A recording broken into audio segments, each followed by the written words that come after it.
राहुल गांधी जी लोकसभा सदस्य बनने के बाद, वायनाड से चुनकर आने के बाद स्टैंडिंग कमेटी ऑन डिफेंस में उसके सदस्य बने। इस सदस्य खुद उनके परिवार के और पार्टी के निर्णय के अनुसार वो स्टैंडिंग कमेटी ऑन डिफेंस में मेंबर बने। इस कमेटी के 11 मीटिंग्स हुए हैं। इस कमेटी के फील्ड विजिट भी हुआ है तवांग, अरुणाचल प्रदेश में।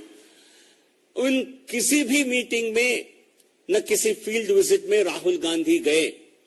इससे स्पष्ट जाहिर होता है राहुल गांधी और उनके परिवार को डिफेंस मैटर्स केवल कमीशन के संदर्भ में उनके लिए बहुत रुचि के विषय हैं, बट चर्चा के विषय और डिफेंस मैटर्स के बारे में चर्चा करना और आर्म फोर्सेस के उनके बारे में रिव्यू लेना, उनको मनोबल बढ़ाने के लिए कुछ बात कहना, ये राहुल गांधी के ये विषय नहीं है।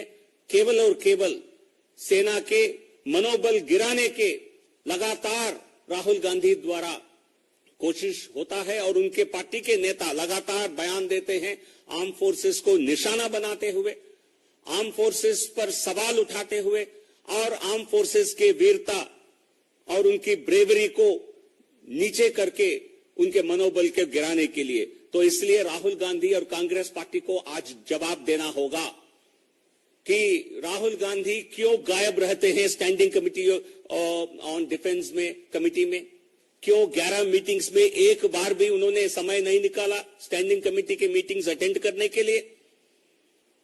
क्या केवल कमीशन के मीटिंग्स वो अटेंड करते हैं? क्या कमेटी उनके लिए कोई मान्य नहीं रखता है? ये जवाब खुद राहुल गांधी जी को आज देना होगा।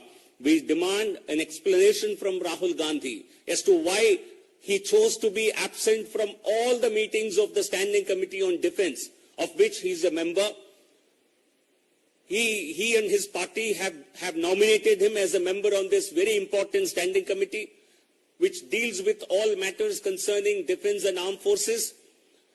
And Rahul Gandhi chose not to attend any of these meetings or to attend a field visit to Tawang in Arunachal Pradesh, which proved to be a very important visit of the committee.